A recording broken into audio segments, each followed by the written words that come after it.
Oi, gente, espero que estejam todos bem. No vídeo de hoje, vocês vão me acompanhar na limpeza do meu kit de aquarelas, enquanto eu falo sobre precificação de arte. Para limpar, eu usei água limpa, papel e pincel, e para remover as pastilhas, eu usei um clipe de papel. Enquanto vocês acompanham o vídeo, eu vou aproveitar para falar sobre como colocar um preço em arte, que foi uma dúvida que me enviaram lá no Instagram e vocês pediram para explicar um pouco mais. Vou falar em específico sobre a venda de originais, então de artes que não são cópias, né? Como por exemplo encomendas.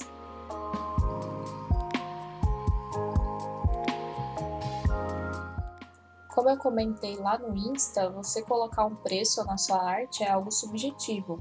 Vai depender do tipo de arte que você faz, os gastos que você tem, seu tempo, etc. Eu levo em conta quanto eu gasto com materiais. No meu caso, são papéis e tintas e a embalagem e moldura que acompanham o desenho. E além disso, eu conto também quanto tempo eu levo para fazer uma arte. Por isso que eu falo que é algo subjetivo, porque você coloca não só um preço na arte que você faz, mas também um preço para o seu tempo.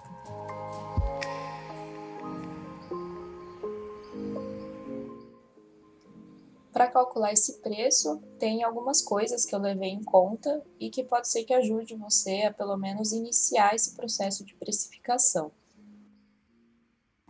Primeiro, a quantidade de desenhos ou pinturas que você consegue fazer dentro de um determinado período de tempo, por exemplo, um mês, que já engancha em um outro ponto, que é se você pretende que essa seja a sua renda principal.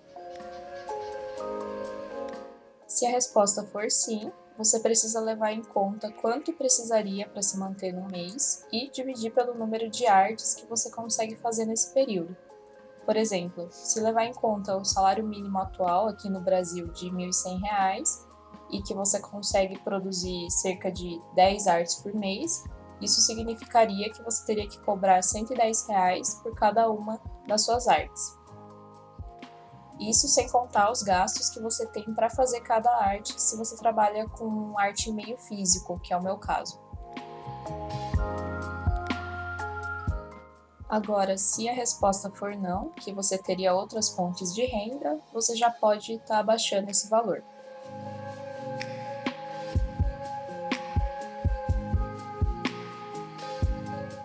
O preço pode variar também de acordo com a complexidade de uma arte. Então, às vezes você fez uma arte muito detalhada e que levou, por exemplo, o dobro do tempo que geralmente levaria. Então, faz sentido você estar elevando o preço dessa sua arte, até porque você gastou um tempo maior para estar fazendo ela.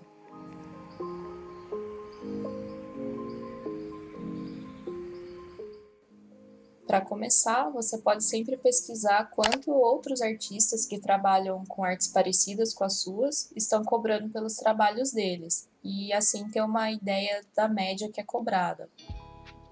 Se você estiver iniciando agora, você pode sempre cobrar um pouco a menos do que essas pessoas, se você se sentir à vontade com isso, é claro. E eu digo isso porque um dos pontos mais importantes na hora de precificar sua arte é você se perguntar se esse valor parece justo para você, pela sua arte.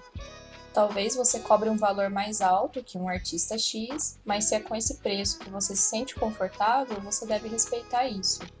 Porque não existe uma arte igual a outra, não existe um artista que faz exatamente a mesma arte que um outro artista.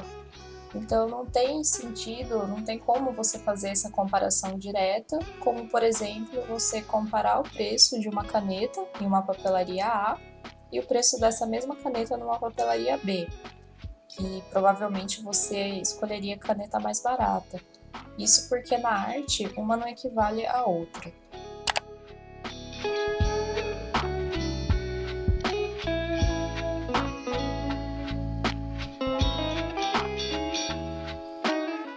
Então eu espero que esses 5 pontos que eu abordei tenham ajudado a esclarecer um pouco sobre como eu fiz a precificação e que você consiga também aplicar na hora de determinar o preço das suas artes.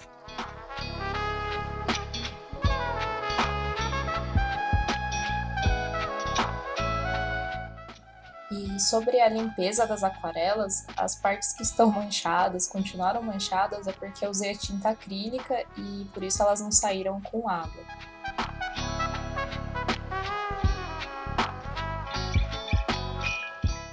Então, deixem aí nos comentários outros assuntos de artes que vocês queiram saber um pouco mais, ou então manda lá no Insta. Eu vou tentar abrir a caixinha de perguntas lá com uma maior frequência para vocês.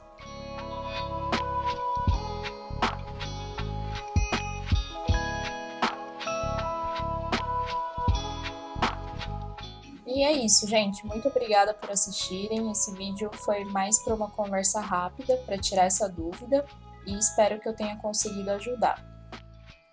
Não esquece de curtir o vídeo e se inscrever no canal para vídeos toda semana. E até a próxima!